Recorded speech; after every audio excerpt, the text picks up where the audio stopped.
EMR Jewelry inaugural offer. Flat 9% VA on gold ornaments, 12,500 off on purchase of 1 kg silver.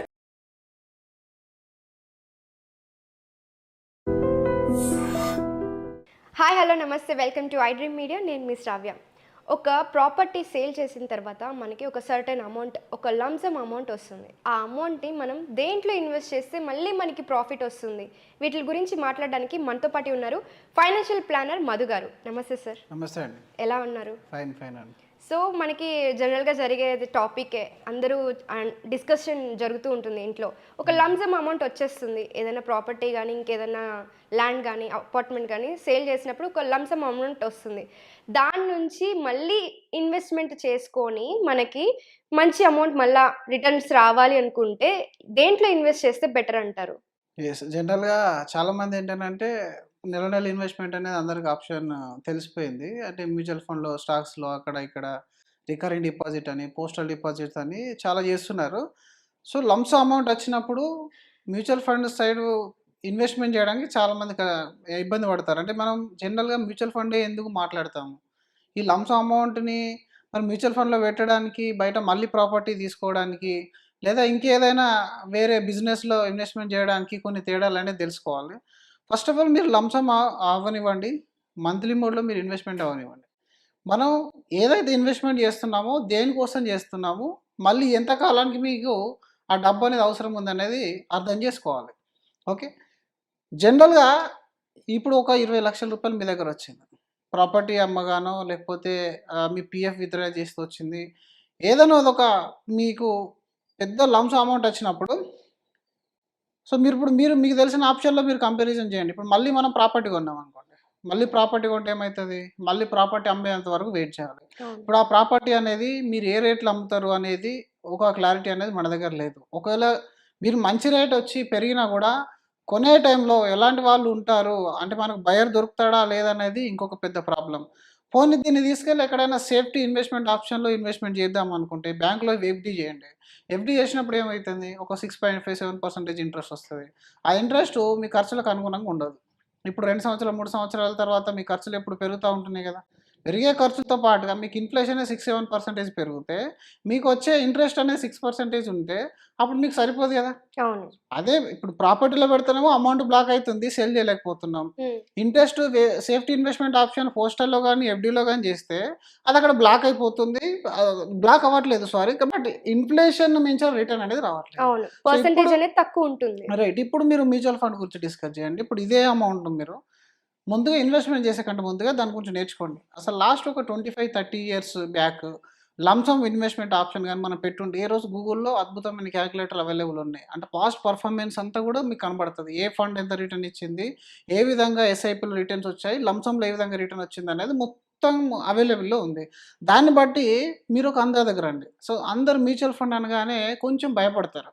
ఈ mutual fund ఇప్పుడు mutual funds లో మనకి అంత returns వచ్చినా కూడా మనకి అంత సేఫ్ కాదు, ఎప్పుడన్నా రిస్క్ జరగచ్చు అని అంటారు.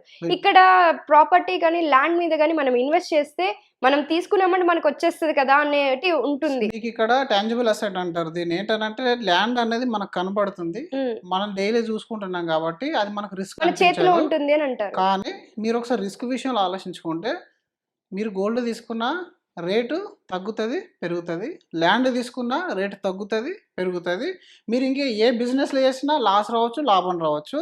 మ్యూచువల్ ఫండ్ కూడా దానిలాగానే మీరు అనుకోవాలి. మ్యూచువల్ ఫండ్లో కూడా మీకు తగ్గుతుంది పెరుగుతుంది. ఇప్పుడు లాస్ట్ ఒక 25 ఇయర్స్ 30 ఇయర్స్ మనకు మార్కెట్ జరిగింది కదా, ఇందులో గల్ఫ్ వార్ అయింది, కార్గిల్ వార్ అయింది, హర్షమిద్ద స్కామ్ అయింది, టెక్ బబుల్ అయింది, తర్వాత మీకు రీసెంట్గా కోవిడ్ వచ్చింది.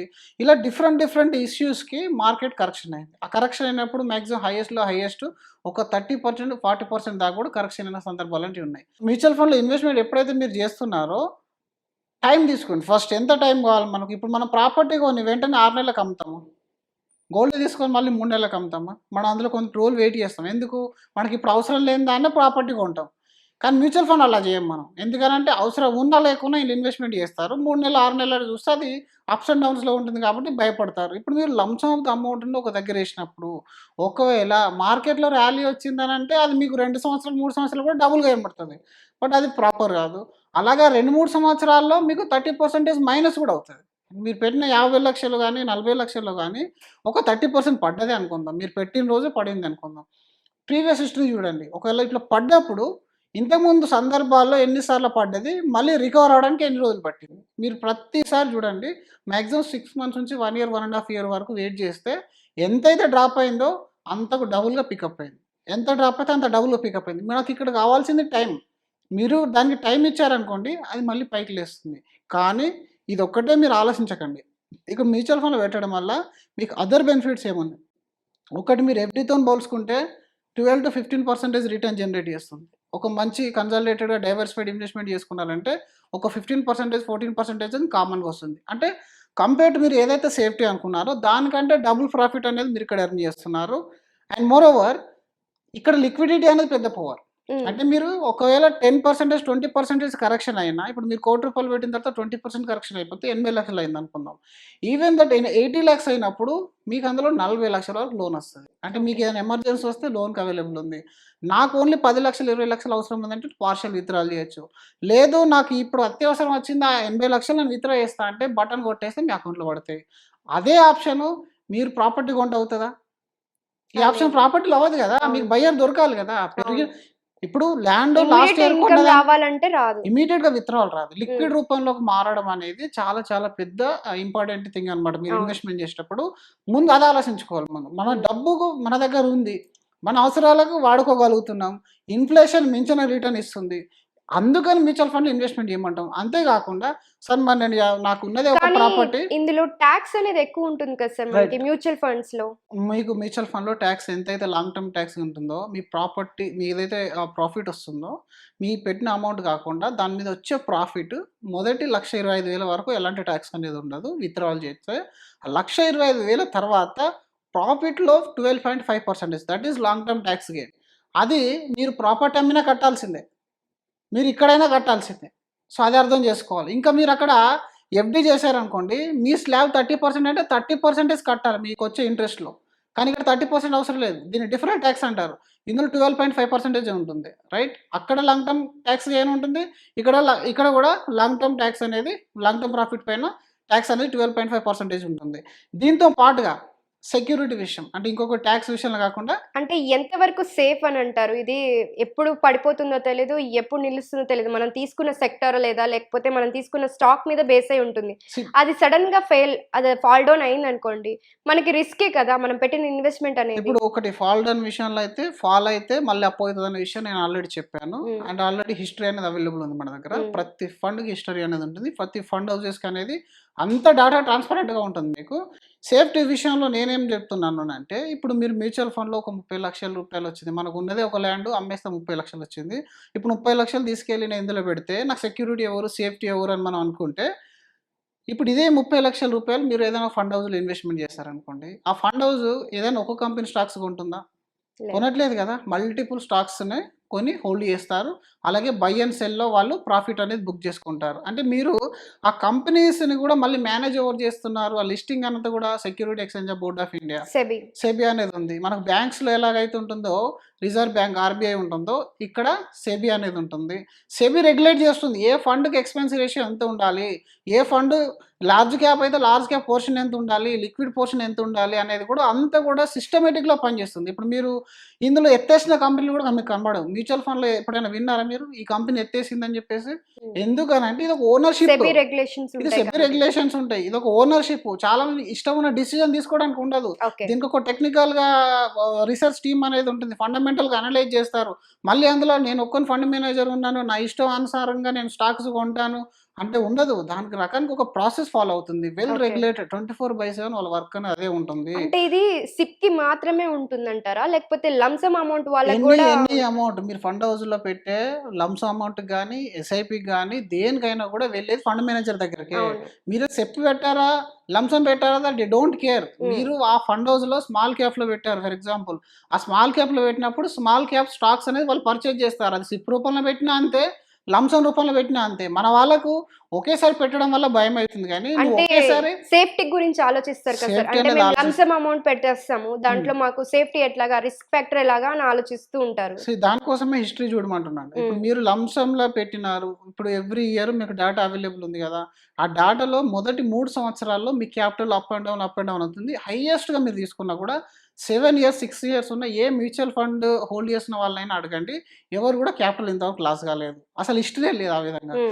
అదొకటి మీ దగ్గర ఉంది అవైలబుల్, మీకు కావాల్సిన అడగవచ్చు. ఒకవేళ ఎవరు మీకు తెలిసిన వాళ్ళు లేకపోతే ఏ ఫండ్ హౌస్కి వెళ్ళినా కూడా సిప్ హిస్టరీ అని వస్తుంది. మంత్ ఆన్ మంత్ ఎంత తగ్గింది, ఎంత పెరిగింది, ఎన్ఏవి మొత్తం డీటెయిల్స్ అన్నీ ఉంటాయి. ఆ డీటెయిల్స్ అన్ని చూసుకోండి. ఆ డీటెయిల్స్ అన్ని చూసుకున్న తర్వాత మీకు కాన్ఫిడెన్స్ వస్తుంది కదా. అప్పుడు ఒకటి మీరు పెట్టేది ఏ ఒక్క కంపెనీ చేతిలో పెట్టట్లేదు, ఏ ఒక్క పర్సన్ తన ఇష్టానికి అనుసారంగా వాడడానికి లేదు. అలాగే రెగ్యులేటెడ్ బై సెబీ, ఇక్కడ సెబీ అనేది రెగ్యులేట్ చేస్తుంది. అండ్ మీకు ఎనీ టైం మీకు ఇలా ఒక ల్యాండ్ కొంటే దాని యొక్క కాస్ట్ నేను అమ్మాలనుకుంటే మీ పక్కన వాళ్ళు ఎదురు వాళ్ళు మీరు అమ్ముతేనే ఆ ల్యాండ్ కాస్ట్ ఎంతకు పోతుందని మీకు తెలుస్తుంది. కానీ మ్యూచువల్ ఫండ్ అలా ఉందా? మీకు సింగిల్ క్లిక్ చేసేస్తే మీకు వాల్యుయేషన్ తెలుస్తుంది. ఇంకొక పెద్ద సేఫ్టీ ఏంటంటే కొన్ని ఫండ్ హౌజెస్ నేను లంసమ్ యాక్సెప్ట్ చేయనని ముందే చెప్తున్నారు. వాళ్ళు ఓన్లీ ఎస్ఐపీ తీసుకుంటారు. అంటే ఈ రోజుల్లో ఏ ఫండ్ హౌస్ మీకు అట్లా చెప్తారు చెప్పండి? అంటే బయట ఏ బిజినెస్ అలా చెప్తుంది, నాకు డబ్బు వద్దు, నాకు సరిపోయిందని చెప్పేది ఎవరైనా? చెప్పట్లేదు. మ్యూచువల్ ఫండ్ లో అది సేఫ్టీ ఆఫ్ ఇన్వెస్టర్. ఎప్పుడైనా కదా సెబీ తీసుకునే డిసిజన్స్ అన్ని కూడా ఇన్వెస్టర్కి ఫేవరల్గా వాళ్ళ ఇంట్రెస్ట్ వాళ్ళని క్యారీ ఫార్వర్డ్ చేసే విధంగా ఉంటాయి. కాబట్టి మీరు భయపడాల్సిన అవసరం లేదు. హిస్టరీ చూసుకొని, లేదంటే ఎక్స్పర్ట్తో కూర్చుంటే మీకు మొత్తం చెప్పేస్తాడు. అప్పుడు మీరు డిసైడ్ కాండి. మీరు 5,000 పెట్టినా సేమ్ రిస్క్ క్యారీ చేస్తారు, 5 లక్షలు పెట్టినా 50 లక్షలు పెట్టినా సేమ్ రిస్క్ క్యారీ చేస్తారు. సింపుల్. లాంగ్ టర్మ్కి ఎలాంటి రిస్క్ అనేది లేదు.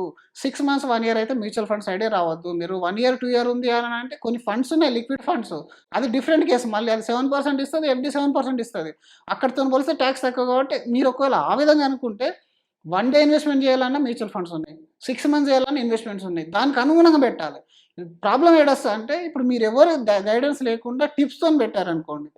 ఇప్పుడు ఎవడో ఒక రీల్ పంపించాడు, రకరకాలుగా డిజిటల్గా ఎన్నో రకాలు క్రియేట్ చేసేసి ఇందులో ఈ ఫండ్ బాగా ఇచ్చింది, ఆ ఫండ్ బాగా ఇచ్చింది అని చెప్పేసి మీరు ఎగ్జైట్ అయిపోయి ఒకదానిలో పెట్టేసారు. వీడియోస్ ఎక్కువైపోయి, అంటే వాళ్ళ దగ్గర వాళ్ళ ఆ ప్రాపర్టీ లేకపోయినా మేము మ్యూచువల్ ఫండ్స్ త్రూ ఈ ప్రాపర్టీ అది చాలా మంది చేస్తారు. ఇంకొకటి ఏంటంటే ఇన్ఫ్లుయెన్సర్ కి ఒక అడ్వైజర్ కి తేడా మీరు తెలుసుకోవాలి. ఇన్ఫ్లుయెన్సర్ దగ్గర అసలు ఒక 100 మంది వెల్త్ క్రియేట్ చేసిన వాళ్ళు ఉంటారా? లేరు కదా. వాడు అసలు రిజిస్టర్డా? లేరు. కాదు కదా. వాడేదో గూగుల్లో వెతికాడు, నాలెడ్జ్ సంపాదించాడు, ఒక వీడియో క్రియేట్ చేస్తాడు. యాక్చువల్గా దాన్ని మీరు ఏం చేయాలి, ఇన్ఫర్మేషన్ గ్యాదరింగ్ కోసం మాత్రమే. మళ్ళీ మీరు టెస్ట్ చేయొద్దు దాన్ని.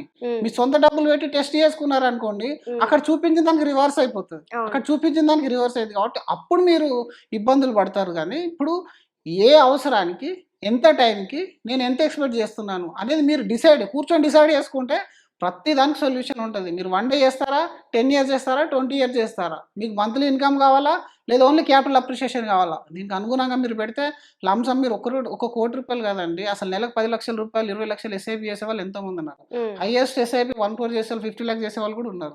అని నేను నమ్ముతారు. ఎస్ఐపి పర్ మంత్ చేస్తారు business mans. Per month 25 lakhs 30 lakhs చేసే వాళ్ళు ఉన్నారు. ఎస్, మనకు 25 lakhs ప్రాపర్టీ అమ్మితే అది నీకు పెద్ద కావచ్చు, కానీ ఇండస్ట్రీ ఇది చాలా పెద్దది. ఇండస్ట్రీ గురించి తెలియక భయాలు అవుతాయి. కానీ తెలుసుకోండి, ఎంత అమౌంట్ అని కాదు, తెలుసుకోండి. ముందు తెలుసుకున్న తర్వాత మీకు భయాలు అన్నీ పోతాయి, మీరు కంఫర్ట్ ఉంటారు, మీ దగ్గర లిక్విడిటీ ఉంటుంది. ఏ అవసరానికైనా మీరు ట్యాక్స్ అనేది తక్కువ ఉంటుంది. అండ్ అలాగే మీరు ఇన్ఫ్లేషన్ బీట్ చేసే రిటర్న్ అనేది ఇక్కడ మీరు తీసుకుంటారు. దానికి ఉదాహరణలు కూడా ఉన్నాయి. ఎవ్రీడే అనేవి కూడా మీరు చెక్ చేయొచ్చు. లాస్ట్ 40 సంవత్సరాల నుంచి 30 సంవత్సరాల నుంచి ఫండ్ పర్ఫార్మెన్స్ అంతా మీ కళ్ళ ముందట ఉండగా మళ్ళీ లేని పని భయాలు పెట్టుకోవాల్సిన అవసరం అనేది లేదు. It's a proven concept. Okay sir, thank you so much. Thank you అండి.